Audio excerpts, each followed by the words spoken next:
Bom dia, família angolana! O nosso consultório está aberto. O mês de dezembro, ou seja, o Dezembro Vermelho, é uma campanha anual que visa conscientizar sobre o VIH-Sida e promover a prevenção, o diagnóstico precoce e o tratamento da doença. Olá, eu sou a Naiole Silva. Sejam todos bem-vindos ao Obrigada, Doutor.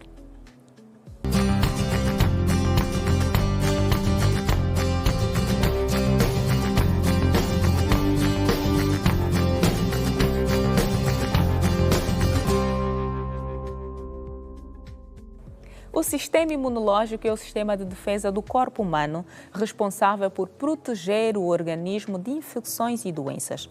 Ele é composto por células, camadas de glóbulos brancos ou leucócitos, que atuam em conjunto com uma rede de órgãos como o baço, o fígado, a medula óssea, entre outros. Hoje nós vamos falar sobre as medidas preventivas do VIH ou sobre o VIH. E está conosco nada mais e nada menos que a doutora Zoraima Silveira, que é a técnica do Departamento de Prevenção, Informação, Educação e Comunicação do Instituto Nacional de Luta contra o SIDA. Muito bom dia, doutora. Bom dia, Naiole. Zoraima, certo? Exatamente, Zoraima. Yes, 20! É. Seja bem-vindo ao nosso programa. Obrigada por manter este consultório aberto. Obrigada a nós pelo convite. Nada, faremos mais vezes. Nosso objetivo é informar para que as pessoas possam se prevenir das doenças existentes cá no nosso país. E hoje vamos falar sobre o VIH, não é? As suas formas de prevenção. O que é que nós podemos falar em torno do Dezembro Vermelho? Por que é que existe o Dezembro Vermelho?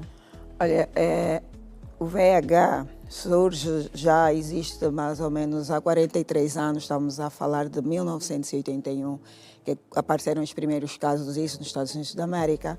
Em Angola apareceu 4 anos depois, mais ou menos. E naquela altura quase que nós não tínhamos informação nenhuma sobre o VIH.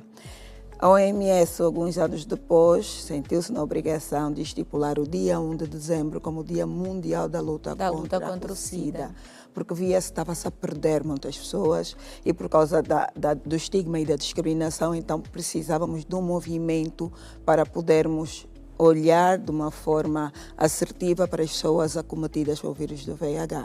Então está aí o Dezembro Vermelho. E esse ano nós olhamos para... O nosso lema é sigamos os caminhos dos direitos. Então, não deixar ninguém para trás, pegar na mão de todos aqueles que estão afetados e infectados pelo VIH e caminharmos juntos. E desta forma nós vamos caminhar também, abraçamos esta causa. Com certeza. Quando é que nós podemos identificar, ou seja, o estigma, por que é que as pessoas se sentem estigmatizadas, não é? E por que é que nós também nos auto-estigmatizamos? Olha, é porque nós ainda vivemos um grande tabu à volta do VIH. A importância da gente comunicar, Exato, de informar, ainda é elevadíssima. Porque as pessoas não têm a informação. E essa janela aberta aqui, esse vosso obrigado, doutor, vai servir de veículo para que as pessoas percebam realmente a importância. O estigma surge exatamente pela falta de informação, que é o facto de eu ouvir na rua que existe e não o VIH e sim o SIDA. E olhar para a patologia como pessoas com comportamento menos apropriados, então são essas pessoas que contraem a determinada doença, e aqui falando para a falta de informação das pessoas, então eu vou estigmatizar. Então eu que sou estigmatizado, eu sou de uma forma ou de outra colocado de parte. E o medo e sentimentos que tomam conta dessa pessoa vai fazer bom. Se ela sabe, me põe de parte, o que é que eu vou fazer comigo mesma? Isolar-me também. Exatamente, eu me vou isolar, vou manter-me ali no meu cantinho e não quero contato com ninguém. Por isso a importância da gente informar que não é o SIDA, mas sim o VIH, porque nós estamos a falar do vírus da imunodeficiência humana.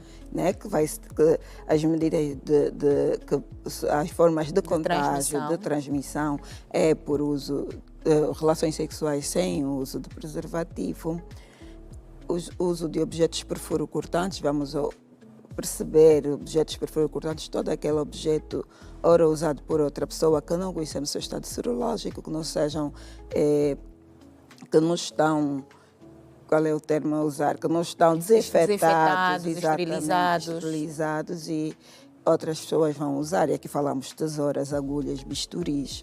Estamos a falar também dos abusos sexuais. Estamos a falar de sangues contaminados. Então, essas vias todas são as vias de transmissão por vírus do VIH. Muito bem. E tocando ainda no estigma, vamos aqui ressaltar que muitas são as pessoas que contraem por uma transfusão, que já contraíram por transfusão de sanguínea.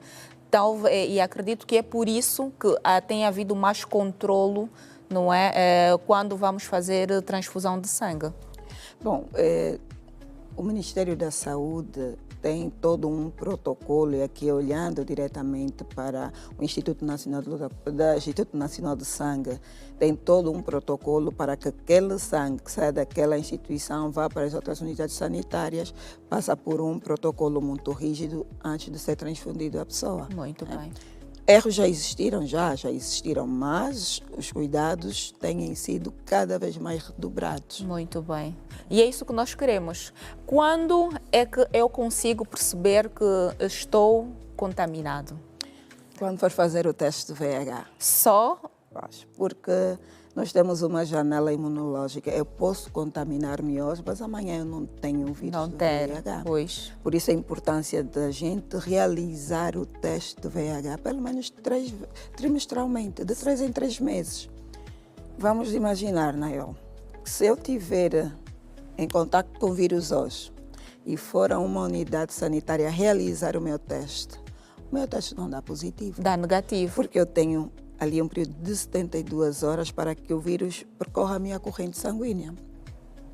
Existem pessoas que já nasceram com vírus, filhos de mães portadoras de vírus do VIH, e que não têm conhecimento e que podem viver cerca de 8 a 10 anos, e até já temos casos de mais de até 15, 20 anos, que não têm reações nenhumas, não têm sintomas nenhum. Ela tem o vírus, mas ela não adoece. Né? Porque quem tem o vírus do VIH não está escrito na testa que eu tenho. Sim, não há um letreiro, não está todos identificado. nós aqui nesse estúdio podemos ter o vírus do VIH. Exatamente. Qualquer um está propenso. Só saberemos se estamos ou não contaminados pelo vírus se formos fazer o nosso teste.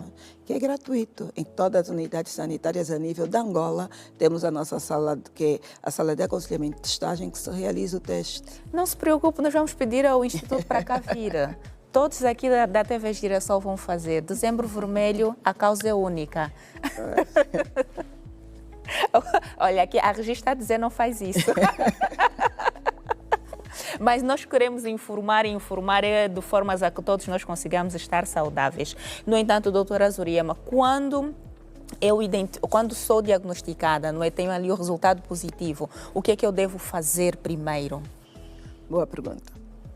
Quando nós vamos à unidade sanitária e nos é oferecido o teste do VIH, e se esse teste der positivo, temos que começar imediatamente com o tratamento. Agora testou, tratou, para que de forma célere nós consigamos ter uma carga viral indetetável. Antigamente era necessário que nós esperássemos um período para ver como é que está a nossa carga viral e aí sim começar a medicação. Sim. Agora não. Está diagnosticado com vírus do VIH, começa o seu tratamento, que é com a toma diária dos antirretrovirais. É apenas um comprimido. E a gente vai... É um acordo que se faz com o nosso utente, selecionar a hora. Qual é a melhor hora para si? Prefere tomar a que horas? A que horas é que vai para a cama? Ou prefere tomar mal se levanta? E essa pessoa vai tomar essa medicação na hora estipulada por ele, mas será uma toma todos os dias da sua vida. À mesma hora? À mesma hora. Muito Nós bem. não podemos, se vamos ver, se estamos a estipular que será às 20 horas, então será às 20 horas todos os dias. Quer dizer, é um compromisso que eu faço comigo, com a minha vida, com a minha família e com a unidade hospitalar. Mas é um compromisso individual, principalmente. Porque é a autorresponsabilidade da pessoa cometida com VIH, que sabe que se eu não tomar esse medicamento, quais são os riscos que eu corro. Porque só chega até o estadio de SIDA quem não cumpre, quem não tem uma adesão reforçada, que é com a toma da medicação e seguir todos os outros preceitos que a instituição aconselha que esse paciente tenha. Nós vamos continuar aqui a falar, doutora Zuriema, mas agora nós vamos a um curto intervalo. Volte connosco porque estamos a falar sobre as medidas preventivas do VIH. Não saia daí que o dezembro é vermelho.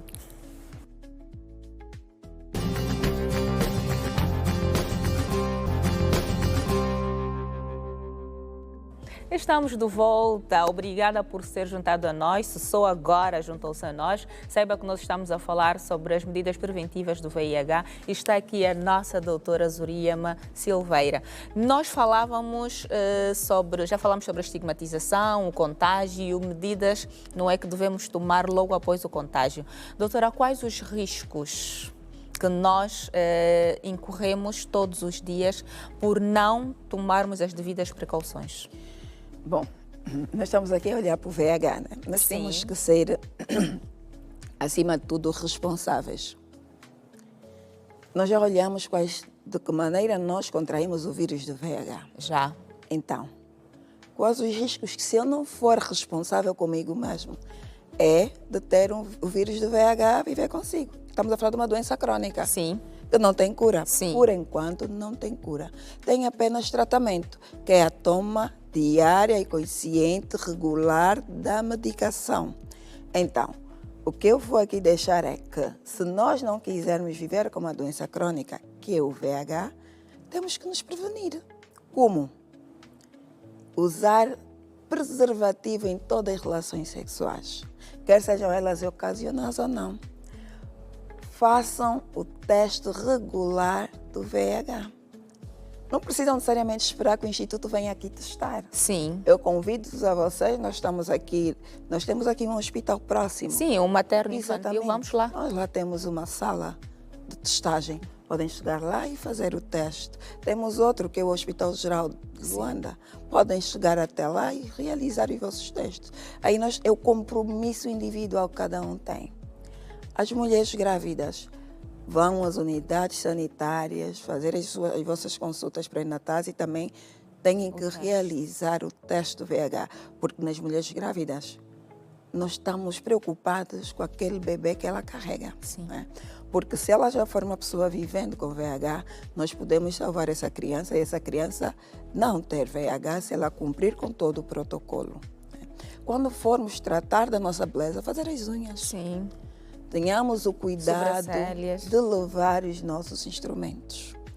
Os homens, quando vão ao barbeiro cortar o cabelo, levem as vossas máquinas. Então, nós temos que ter comprometimento, porque temos que ser nós a olhar para nós. E autorresponsabilidade. Exatamente. E é isso que se pede, não é? É este o alerta que a doutora acaba aqui de fazer e que nós consigamos cumprir. Porque não interessa nós falarmos e as pessoas não cumprirem. Doutora, vamos agora ouvir o que é que os nossos telespectadores têm a perguntar. É o momento em que você dá voz ao nosso programa, porque aqui você tem lugar. Então, olhos na tela para o doutor responde. Doutor, olhos na tela.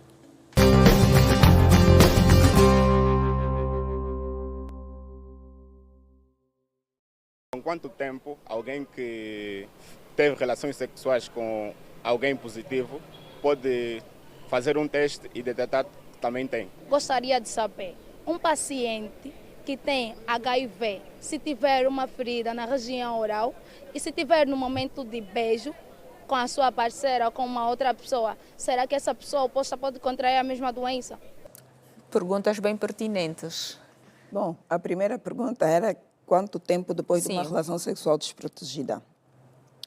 Eu vou trazer aqui o que nós chamamos de profilaxia pós-exposição, que é a nossa PEP, que se nós tivermos um comportamento de risco e aqui numa relação sexual desprotegida, nós devemos logo ir para a unidade sanitária, logo, entre aspas, né?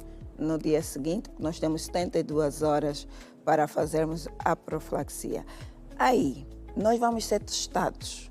Se o teste der negativo, começa a fazer uma medicação, porque não conhecemos o estado serológico da outra pessoa. Se conseguirmos trazer a outra pessoa, seria bom, mas na maior parte das vezes não conseguimos.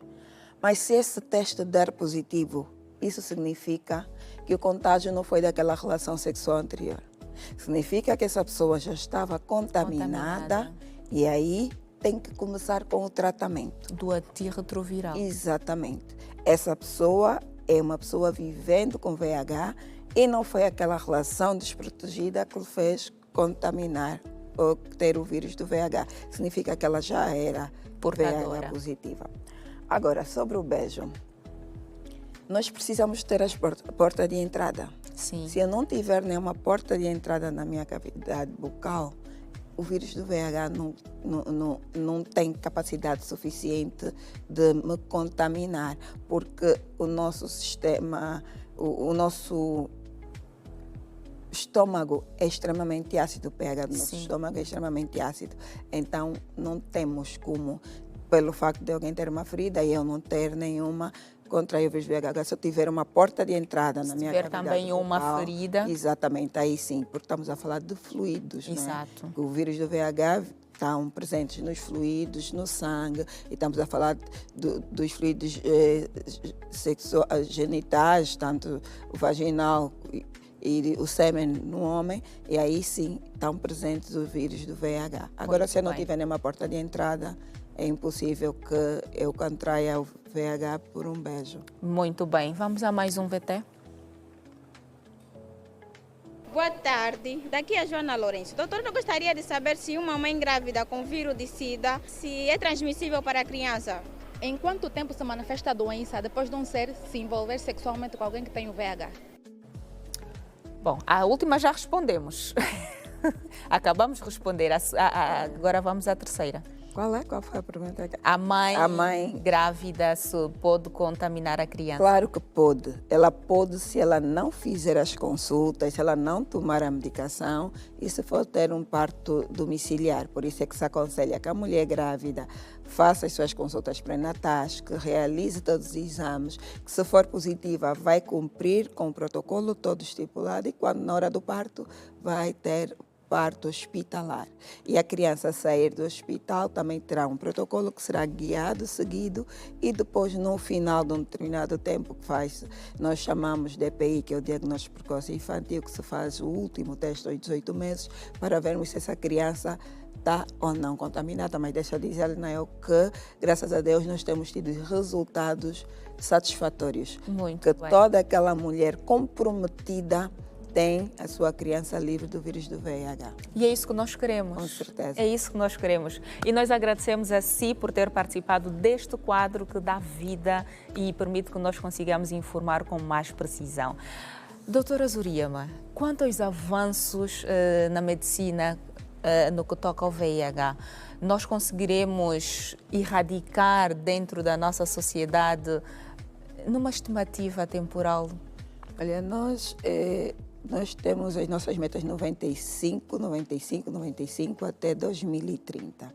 E aqui nós estamos a dizer que até 2030 nós temos que ter 95% da população diagnosticada e que dessas 95 diagnosticadas comecem o tratamento e que as 95 tenham a sua carga viral indetetável. Então, a importância, por isso o Instituto Nacional de Luta contra o SIDA e os seus parceiros têm feito um trabalho árduo por Angola, a importância da gente andar, comunicar para sensibilizar. Se nós conseguirmos até 2030 por 95% da população diagnosticada, significa que nós conseguiremos erradicar o SIDA, não o VIH, mas o SIDA. Porque o VIH, tal como eu disse, não mata ninguém. Porque não é a luta contra o VIH, mas sim contra o SIDA, porque o SIDA é o conjunto de várias doenças que acabam levando-nos à morte. Não é? Porque nós temos o VIH, que é a síndrome da imunodeficiência humana, e o SIDA, que é a síndrome da imunodeficiência adquirida, que é o conjunto de doenças que tomam conta de nós. Porque nós não cumprimos, ficamos com o sistema imunológico extremamente frágil e todas as doenças oportunistas tomam conta de nós. Exatamente. O nosso organismo fica extremamente debilitado. Então, se nós cumprirmos, se tivermos todos nós engajados, não só nós da saúde, vocês também da comunicação social, se tivermos todos engajados para a mesma causa, nós conseguiremos, de certeza. Então, essa é das nossas maiores metas. Também é a nossa. De certeza que a TV Girassol, e obrigado, doutor, assume e faz aqui este compromisso, porque nós queremos informar com verdade, de forma a que todo mundo consiga atingir, aliás, o Instituto e Angola consiga atingir essa cifra. Mas dentro daquilo que são as formas de contágio, não é? A forma de participação ativa das pessoas, como é que as famílias têm se comportado, doutora? Bom, nós aqui tivemos que olhar para as famílias de pessoas que vivem com VIH, agora já mais com maior conhecimento, porque já se comunica mais, já se passa maior mensagem, porque essas famílias são as pessoas afetadas, porque elas convivem com as pessoas que vivem com VIH, elas já começam a ter um comportamento diferenciado. Porque uma pessoa cometida com o vírus do VIH, tal como falamos do estigma, bocadinho, exatamente, e olhamos para a discriminação, se ela sente descriminada, ela acaba entrando naquele processo todo, que após o teste ela entra no processo de negação, de revolta, de medo, de raiva. E muito de repulsa. Se ela não tiver a família, ela entra numa depressão profunda e acabamos perdendo essa pessoa. Mas se ela tiver o apoio, a rede de apoio, a maior rede de apoio são os nossos. E aqui eu falo de familiares. Ela, se tiver essa rede de apoio extremamente firme, ela depois entra para aquele processo que chamamos de barganha, que é a negociação com ela mesma. E depois o processo de aceitação. E quando ela chega no processo de aceitação, garanto-lhe, ela serve de exemplo. E como temos muitos ativistas vivendo com VIH no nosso país, serve como exemplo para todas as outras pessoas que são diagnosticadas e que estão naquele processo da aceitação.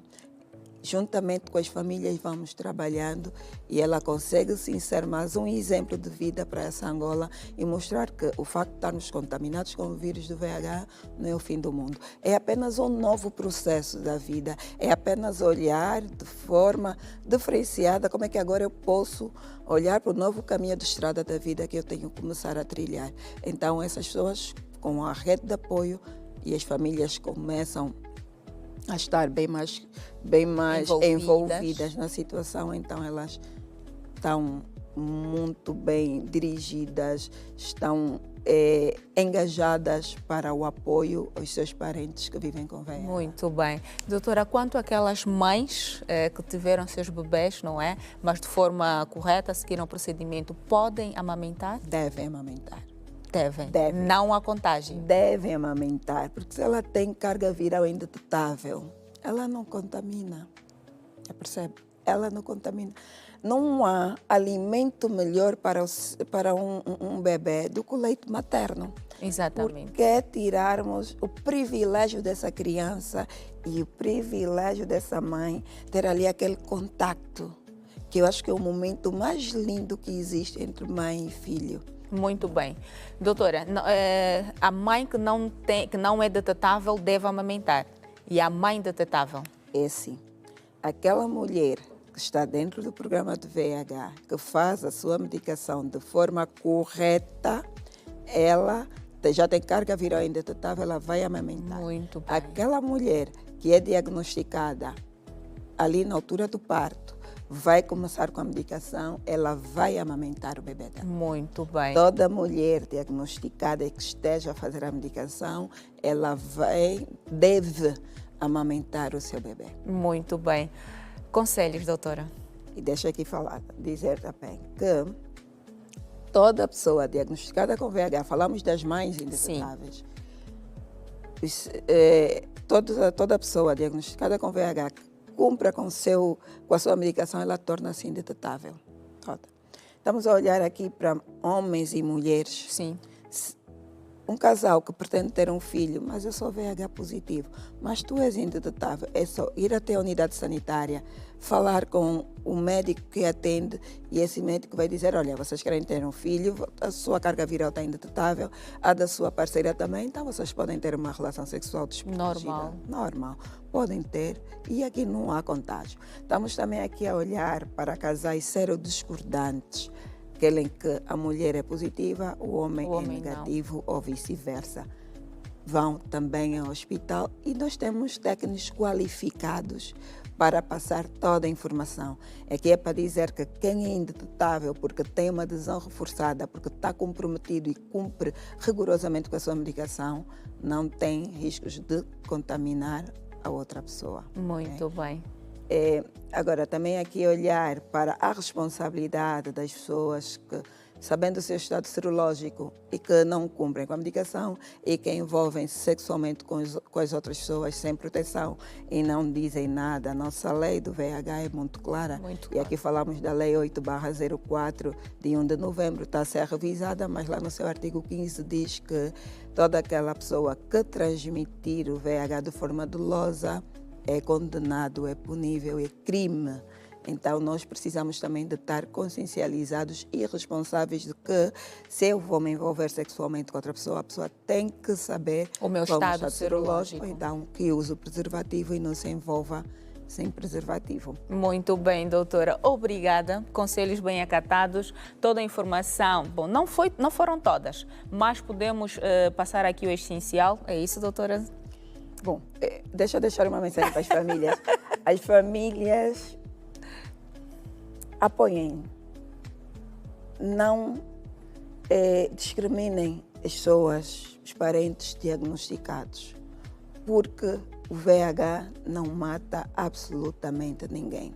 A rede de apoio é de extrema necessidade, é essencial para que nós consigamos andar de cabeça erguida, para que nós consigamos consciencializar, para que nós consigamos educar. E dessa forma conseguiremos sim, todos engajados na mesma luta, onde nós, Instituto, não conseguimos ir. As pessoas vivendo com VIH dentro das comunidades, dentro das igrejas, passam a mensagem. Então, nós todos aqui somos um veículo de comunicação para passar a informação àquelas pessoas que, infelizmente, não conseguem chegar até nós e saber que o VIH todos nós podemos apanhar desde que não nos previnamos e que só tem SIDA quem não faz o seu tratamento como deve ser. Muito bem. Como nós não queremos que você chegue ao estado de SIDA e sim que consiga estar saudável, nós passamos aqui esta informação e que consiga acatar o conselho. Ficamos por aqui, visite as nossas redes sociais, Rede Girassol Angola, assista-nos nos canais 20 da ZAP, 54 da TV Cabo e 508 da DSTV e vamos continuar a dialogar nas nossas redes sociais. Um Chico Coração. Feliz Natal, tudo de bom e bom ano novo. Cuidem-se.